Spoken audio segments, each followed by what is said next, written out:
બધા કે તમે બધા મજા જશો. સ્વાગત છે તમારું મારા નવા બ્લોગમાં. તો જો આપણે શું કહેવાય નવરા થઈ ગયા છે ક્યારે જો આપણે ગુરુવાર છે જામનગર સ્પેશિયલ ઘૂઘરા લઈએ છીએ. કેટલા દિવસથી આપણને ખાવાનું કંઈક સારું તો આપણે લઈએ અને આપણે બટેકાનું શાક ને રોટલીને બધું કર્યું છે. તો આપણે હવે જમવા બેઠી જાય આપણે ઘૂઘરા લઈને જ બેઠા છીએ. તો આપણે બીજો કાંઈ નથી લીધું, એક ખાલી બકાલું લીધું છે શાકભાજી. એમાં જો અમુક શું કે આપણે લવિંગ બાદિયા અને સૂકા મરચાં લીધું છે. એમાં છે ફુલાવર, ગાજર ને વટાણા. આપણે આજે સાંજે કરવી છે બિરયાની, વેજ બિરયાની કરવી છે. તો એના માટે બધું લીધું છે અને લીંબુ લીધા છે. અત્યારે આનું મેકું છે ને લીંબુ શરબત કરીને આપણે રાખી દઈશું ને 2 લીંબુ આમ રાખી દઈશું એટલે આપણે સાંજે બિરયાની કરવી ને એમાં આપણે નાખવા થાય. અને જો હમણાં ક્યારની લાઇટ વહી ગઈ હતી એટલે આપણે શું કહેવાય લોકશોપ કંઈ થયો નથી અને બહુ જ ગરમી થતી હતી અતિશય. એક તો આપણે બહારથી જઈને આવ્યા એમાંય તો ઘરમાં લાઇટ નહોતી એટલે બહુ આપણે ક્યારની ભૂખ લાગી હતી પણ લાઇટ ન હોય ને એટલે કંઈ આપણને ભાવે નહીં. તો કંઈ નહીં, હવે આપણે જમવા બેસી જાય અને પછી થોડી વાર આરામ કરી અને બસ આપણે પછી આજે વહેલા શું કહેવાય તૈયારી કરી જશું. કાલે આપણે પાણીનો વારો હતો પણ પાણી કાંઈ આવ્યું નથી. હવે પાણી જે આપણે એટલે આપણે એ તો વાંધો નથી. તો એમાં હવે અડધા રહ્યા છે, બાકી ડોલ છે ને આપણે ખાલી કરી નાખશું. જો આજ ન આવે તો પછી આપણે પાછળથી શું કે ઓલો જગ આવે જગ લેવો જોશે. તો કાંઈ નહીં, હવે કન્ટિન્યુ રહેજો. આજનો આપણો દિવસની શરૂઆત થઈ ગઈ છે. જો ગાઈસ આપણે જમી લીધું છે, મસ્ત મજાનું જમી લીધું. ક્યારની ભૂખ લાગે છે પણ લાઇટ નહોતી ને એટલે આપણે શું કે જમવા નહોતા બેઠા.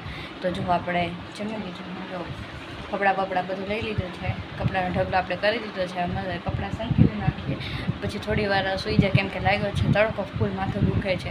તો થોડી વાર સૂઈ જાય મેં પેલા કપડાં સંકેલી નાખીએ તો પછી છે ને કાંઈ વાંધો ન આવે. ને જો કાલ મંદિરે ગયા હતા ને તો આનું ઢાંકણું ખોઈને આવ્યા છે શીશાનું.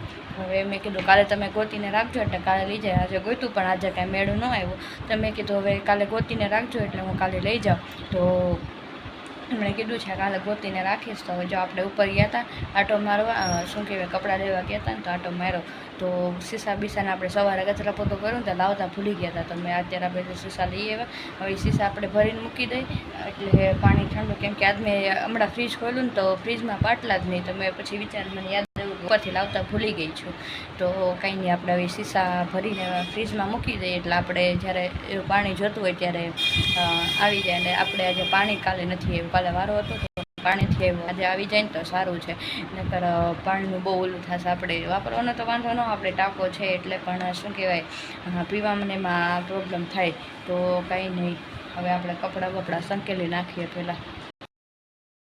જો ગાઈસ આપણે બપોરે થોડી વાર સુઈ ગયા હતા ત્યારે જાગીને આપણે જોયું તો પાણી આવી ગયું હતું. 4:15 4:30 બાયણું બોલું ત્યારે આવી ગયું હતું. એ નથી ખબર થાય એવું છે. અને બાર આજે આપણે શું કહેવાય ગુરુવારી હતી એટલે બહુ બધું ભેગું છે. તો આપણે પેલા કચરા વાળી આવ્યા અને જો આપણે માથું ઓળીને મોટું મોટું થઈને આપણે તૈયાર થઈ ગયા છીએ. અને શું કહેવાય કપડાં બપડા આપણે બપોરે સંકેલીને ખાતે એટલે એની કાંઈ ચિંતા નહોતી. અને જો રાહુલ અત્યારે ઉપર સૂતા છે અને આપણે પાણી બધું ભરી લીધું. આપણે ખાલી પીવાનું જ ભરવાનું હોય.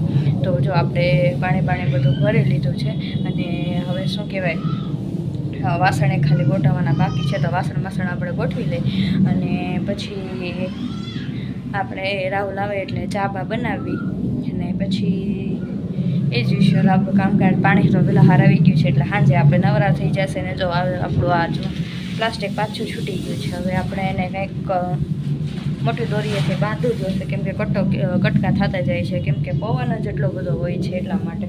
તો કંઈ નહીં, હવે આપણે શું કહેવાય પાછું કંઈક નવી દોરીએથી એને બાંધી દઈશું. અને આજે હતો ગુરુવારમાં આપણે મેં તમને દેખાડો ખાલી બકાલું લેવા જ ગઈ હતી શાકભાજી. એ રીતે આપણે થોડુંક જ લીધું છે આપણે જે બિરયાની કરવાની છે એના પૂરતું. કેમ કે રાહુલ કેટલા દિવસથી કહે છે બિરયાની ખાવી છે. હજી એમાં ભાત ને બધું તો બાકી છે. તો એ બધું આપણે હમણાં લઈ આવી સાંજે અને પછી આપણે બનાવી નાખીને મમ્મીને કંઈક બીજું બનાવી દેશે કેમ કે એને બિરયાની નથી ભાવતી. એ ઓલા ચોખાની આવે એટલે ખાઈ લે પણ બહુ અમલો પછી પેટમાં એમાં દુખે. હમણાં પાછું તબિયત એ થોડી નરમ ગરમ છે એટલે એને આપણે રોટલીનો લોટ પડ્યો જ છે. તો રોટલીને કંઈક બીજું જે એમને ખાવું હશે એ કરી દેશે. અને કાંઈ નહીં, હવે જો આપણે વાસણ ગોઠવી નાખીએ. જો ઘણા એ લોકો મને આપણે પર્સનલમાં જે આપણને રિલેટિવ મળતા હોય, પછી આપણે શું કહેવાય અમુક આપણને કહેતા હોય કે તમે શું કહેવાય થોડાક વધારે તૈયાર થઈને, એટલે મીન્સ કે મેકઅપ બેકઅપ કરીને વિડીયો ઉતારતા હોય. પણ આપણે ડેઈલી વ્લોગિંગમાં શું હોય કે આપણે જે રિયલ છે એ આપણે બતાવવાનું. તો આપણે કાંઈ એવું કંઈ કરતા નથી, એક ખાલી ચાંદલો અને આપણે જે પોન્સની ક્રીમ આવે બસ એ આપણે લગાડીએ, બીજું કાંઈ ઓલું કરતા નથી. તો ભાઈ આપણે કાંઈ તૈયાર થવાની જરૂર છે નહીં, કેમ કે આપણે જે ડેલી લાઈફ છે આપણી જ દેખાડવાની છે ઓડિયન્સને, તમને. તો કાંઈ આપણે કાંઈ વધારે પડતો તૈયાર થતા નથી, ખાલી માથું એક આપણે સારું રીતના ઓળવી લઈ અને શું કહેવાય પાવડર કરી લઈ, ચાંદલો કરી લઈ, એટલે આપણો મેકઅપ થઈ ગયો પૂરા. કંઈક નો ડાઉટ છે કે બહાર ગયા હોય ત્યારે આપણે બધી વસ્તુ કરીએ, વાળ ખુલ્લા રાખીએ અથવા મેકઅપ બેકઅપ કરીએ, બધું કરીએ, પણ જ્યારે આપણે ઘરે હોય ત્યારે રોજ શું મેકઅપ કરીને ક્યાં જવું? આપણે ગરમી અત્યારે એવી થાય તો બધું પીગળી જવાના છે, એના કરતાં આપણે ન કરીએ એ સારું. અને આપણે ખાલી એ જ દેખાડવાનું છે કે આપણે રિયલમાં કેવા છીએ, તો રિયલમાં જેવા છીએ એવા જેવી છું એવી હું દેખાડું છું ભાઈ. તો કાંઈ નહીં, આપણે કાંઈ ખોટું તૈયાર થતા નથી. અને બસ હવે આની સાથે મારો બ્લોગનો એન્ડ કરું છું. અને મને કોમેન્ટમાં કહેજો તમને મારો વિડીયો કેવા લાગે છે, તેથી મને ખબર પડે. તો કાંઈ નહીં, મારા વિડીયોને લાઈક કરી દેજો, કમેન્ટ કરી દેજો, મસ્ત મજાની એક મસ્ત કમેન્ટ કરી દેજો, અને મારી ચેનલને સબસ્ક્રાઈબ કરવાનું ભૂલતા નહીં, જેથી તમને મારા નવા વિડીયોની માહિતી મળતી રહે. તો બધાને બાય બાય ને જય શ્રી કૃષ્ણ.